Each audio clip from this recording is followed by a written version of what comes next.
මේ දළදා වහන්සේලා හතර නම බුදුරජාණන් වහන්සේගේ මුව මණ්ඩලයෙන් විහිදුන 84000ක් ධර්මස්කන්ධය ස්පර්ශ කළ දළදා වහන්සේ නෙමේ.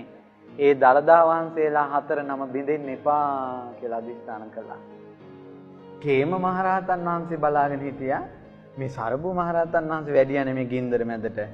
උන්වහන්සේ දිවසින් බැලුවා. අහෝ ධාතුන් වහන්සේලා බෙදෙනවා. බෙදෙනකොට දැක්ක දන්ත ධාතුන් වහන්සේලා දැන් ඒ හරියෙන් බෙදීගෙන යනවා. දැන් ඉතින් ධාතු බෙදලා ඉවරයි. ඒ අතර බැබලි වන් දළදා වහන්සේ තියෙනවා. කේම මහරහතන් වහන්සේත් ඉරිදීන් වැඩියා ගින්දි ජාලාව මැදින් රන් දෙනට. වැඩලා ඒ ශ්‍රීමත් වන් දළදා වහන්සේ ගිනි ජාලාව මැදින් අතර ගන්නවා. පින්වතුනි මේ වැඩ ඉන්නේ ධාතුන් වහන්සේ. කොයිතරම් ආශ්චර්යයක්ද? ගින්නේ පහස නොලබා බුදුරජාණන් වහන්සේගේ අදිෂ්ඨානයේ නොබෙදුන ගිනි ජාලාව මැදින් අපේ කේම මහරහතන් වහන්සේ ශ්‍රී හස්තෙන් ගත්ත දන්ත ධාතුන් වහන්සේ මේ වැඩ ඉන්නේ. දළදා මාලිගාවේ වැඩ ඉන්නේ දන්ත ධාතුන් වහන්සේ. මේ දන්ත ධාතුන් වහන්සේගේ අනුභවය අපි කතා කරමු. මේ වැඩ ඉන්නේ සුළුපාට ධාතුන් වහන්සේ නමක් නෙවෙයි. ස්වාසු දහසක් ධර්මස්කන්ධ ස්පර්ශ කළ ධාතුන් වහන්සේ මේ වැඩ ඉන්නේ. ඊළඟට පටාචාර සිහිය නැතුව එනකොට පින්වත් නැගණිය සිහිය අරගන්න කියලා සිහිය උපද්දවන වචනේ කියනකොට ඉස්සල්ලාම මේ දන්ත ධාතුන් වහන්සේගේ ස්පර්ශ වුණේ.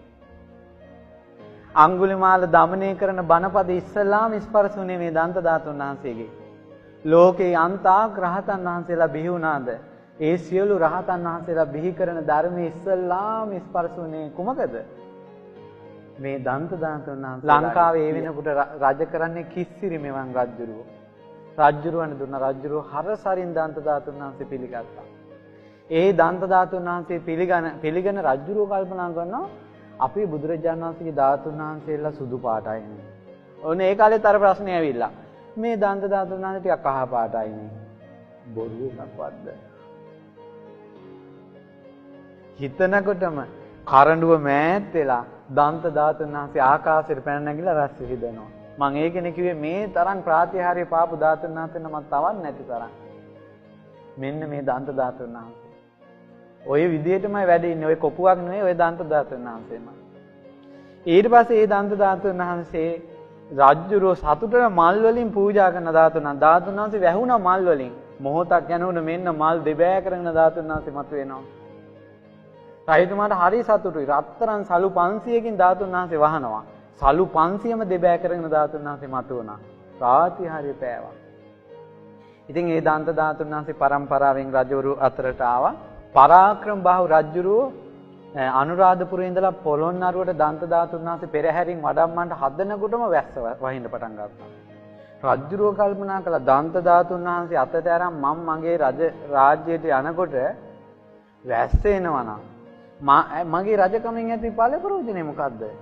මගේ රජකමේ ඉරිදියෙන් කොච්චර වැස්සාවත් මං දන්ත ධාතුන් වහන්සේ වඩම්මනවා කියලා මහා වරුසා ඇදහැරෙද්දී පින්වතුනි මාවතට දන්ත ධාතුන් වහන්සේ අරන් වඩිනකොට වැස්ස උඩින් ඇවිල්ලා පාරේ දෙපැත්තට වැටෙනවා මැදට වතුර වැටෙන්නේ නැහැ. අපේ දන්ත ධාතුන් වහන්සේගේ අනුභවය. දලදා මැදුරේ වැඩ ඉන්නේ දැන්. ඊළඟ මේ සුදු මේ බ්‍රිතාන්‍ය පාලන කාලේදී දන්ත ධාතුන් වහන්සේ එළියට ගැනීම තහනම්. වැස්සෙන්නේ නැතුව ගියා.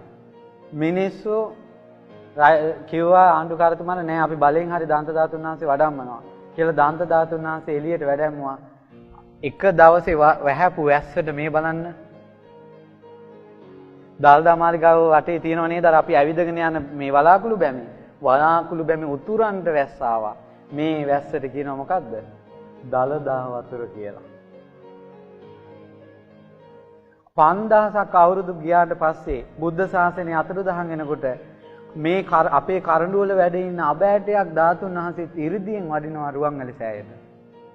රුවන්වැලි සෑයේ ළඟදී හැම ධාතුන් වහන්සේ නමම මුතු මේ මාලයක් වගේ එකින් එක පෙළට පිහිටනවා.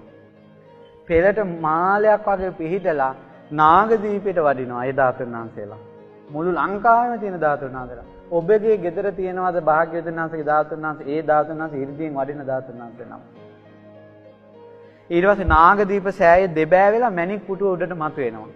මතුවලා අර මැණික් පුටුව උඩ ධාතුන් වහන්සේලා තැන්පත් වෙලා ආකාශයෙන් දඹදිව බුද්ධ ගයාවට වඩිනවා. වඩිනකොට ලෝකේ හැම තැනකම තියෙන සක්වල තියෙනවා රෝම ධාතුන් වහන්සේලා, කේශ ධාතුන් වහන්සේලා ඔක්කොම වැඩලා කේශ ධාතුන් වහන්සේලා කෙස් පිහිටන තැන පිහිටනවා. නලල් තලයේ පිහිටන තැන පිහිටනවා. අකු ධාතුන් වහන්සේලා ඒ තැන පිහිටනවා. හැම ධාතුන් වහන්සේලා මම තිබ්බ තැන පිහිටලා බුදුරජාණන් වහන්සේගේ බුද්ධ ශරීරේ මැවෙනවා. යමා මහ පෙළහර පාලා කපුරු පිටක් දැවුනා වගේ දැවිලා යනවා. දෙවිවරු මිනිස්සු වඳිනවා, අඬනවා, වැළපෙනවා. භාග්‍යතුන් වහන්සේ අවසාන වතාවට ධාතු පරිනිර්වාණය. ලෝකේ සියලු බෝධි අතුරුදහන් වෙනවා. ලෝකේ සියලු පිළිම අතුරුදහන් වෙනවා. සිරිපා ලකුණු අතුරුදහන් වෙනවා. ආයෙත් නැහැ. එදායින් පස්සේ නැහැ වෙනත්. ඒ නිසා ධාතුන් වහන්සේලා ආශ්චර්යමත්.